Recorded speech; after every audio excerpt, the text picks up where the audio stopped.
En cada época, Dios regala testigos que iluminan el camino. Un adolescente con camiseta, jeans y laptop, un joven alpinista con sonrisa amplia y un corazón generoso. Dos vidas distintas, de pronto dos contextos lejanos, pero un mismo destino, la santidad.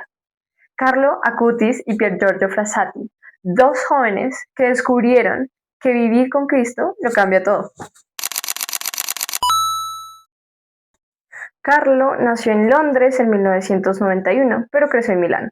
Era un chico alegre, bromista, sociable, amaba los animales, algunos deportes, aunque no le iba muy bien, y la tecnología. Tenía un don demasiado especial para la informática, tanto así que a los 12, 13 años ya programaba páginas web y podemos ver hasta hoy en día la página más importante que él creó, se llama Miracoli Eucaristici, donde muestra todos los milagros eucarísticos aprobados por la iglesia.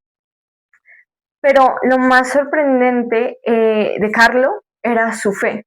Aunque sus padres en ese entonces no eran muy practicantes, él pedía entrar a las iglesias desde pequeñito y decía que quería saludar a Jesús, que quería saludar a la Virgen María, y fue él quien llevó a que su madre estudiara teología, se hiciera grandes preguntas de la fe, porque al ver todas esas preguntas que Carlos le hacía, que eran tan importantes y ella no sabía responder, tenía que buscar, aprender. Decía que estar siempre unido a Jesús, ese es mi proyecto de vida. Iba a la Eucaristía diaria, rezaba el rosario diario y pasaba mínimo una hora ante el sagrario. Y me impresiona esto muchísimo porque teniendo sus tareas, sus obligaciones diarias, que pasear al perro, que pasear a la mascota, estar pendiente de muchas cosas, él siempre sacaba el tiempo para estar en oración. Carlo no guardaba para sí sus talentos, usó el Internet para evangelizar. Creó la exposición virtual de los milagros eucarísticos, convencido de que si la gente conocía estos signos, volvería a Dios. Pero su fe no era solo digital, era concreta. Defendía a sus compañeros, defendía sus ideales de fe cuando los veía amenazados. Visitaba a los pobres, llevaba sacos de dormir a personas sin techo y decía también, la tristeza es mirarse a uno mismo, la felicidad es mirar a Dios. A los 15 años le diagnosticaron leucemia fulminante y sus palabras en el hospital durante la enfermedad fueron: ofrezco todos mis sufrimientos por el Papa y por la Iglesia. Murió el 12 de octubre de 2006 y mañana, si Dios quiere, va a ser canonizado junto con Pier Giorgio, que creo que la verdad nunca se dieron cuenta hacia dónde iba el video.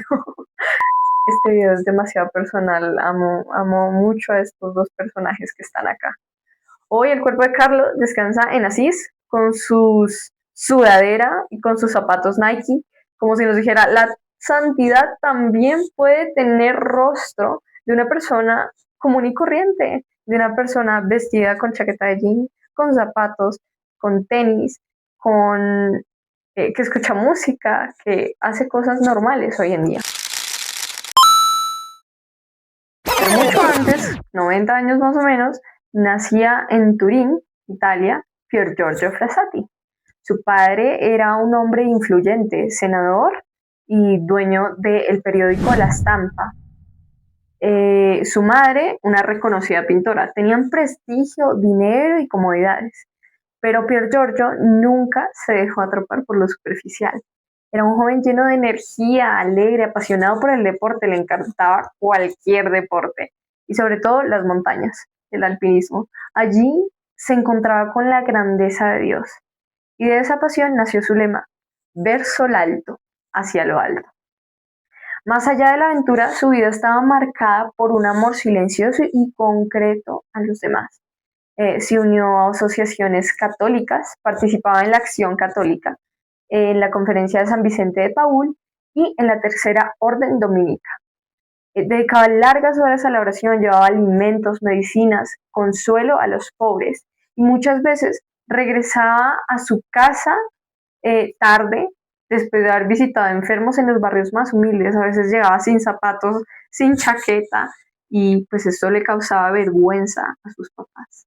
Nadie lo sabía, ni siquiera su familia muchas veces conocía la magnitud de su caridad. Su fe era firme y pública, rezaba el rosario diariamente, adoraba a Jesús en la Eucaristía y no temía mostrar su fe a sus amigos. Estudió ingeniería mecánica con el sueño de trabajar en minas para estar cerca de los obreros y evangelizarlos. En 1925, cuando tenía 24 años, contrajo poliomielitis, probablemente mientras atendía a un enfermo, y en pocos días su salud empeoró y empeoró hasta que murió. El día de su funeral, Turín quedó conmovida. Miles de pobres inundaron las calles para despedirlo, y su familia, que esperaba una ceremonia tranquila, íntima, descubrió allí la magnitud de la vida de Pier Giorgio.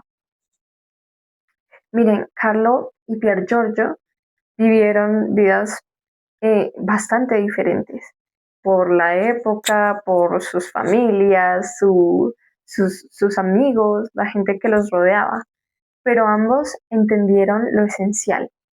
Hicieron de la Eucaristía su centro, el centro de su vida. Vivieron la caridad en silencio.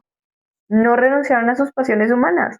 Carlo, con sus juegos en la Play, que de por sí hacía ciertas mortificaciones, 1 hora por semana, imagínense eso, le dicen a un niño hoy en día que haga eso y se muere. Pero Carlo hacía eso por amor a Dios. Y Carlo, Pier Giorgio, con el deporte, amaba el deporte y esos sacrificios, todos esos kilómetros que recorría, los ofrecía al Señor. Y aunque ambos murieron jóvenes, dejaron una huella imborrable. Ellos nos muestran que la santidad no es apagar la juventud, sino llevarla a su máxima expresión. Carlo y Pier Giorgio son hoy faros para nuestra generación. Nos recuerdan que no se necesita una vida larga para dejar huella. Basta un corazón encendido y disponible. Ellos vivieron hacia lo alto. Ellos recorrieron la autopista al cielo. Y hoy nos invitan a ti y a mí a hacer lo mismo. Porque la santidad no es un privilegio de unos pocos, de cierto grupo. Es la mayor aventura de la vida. Y en cada época el Señor suscita santos para lo que se necesita. En las primeras épocas, ermitaños, mártires, luego defensores de la fe, apologetas, luego familias y hoy jóvenes. El Señor nos llama a todos los jóvenes a ser santos. No tengamos miedo, no tengamos miedo, digámosle que sí. San Carlo Acutis y San Pier Giorgio Frassati rueguen por nosotros.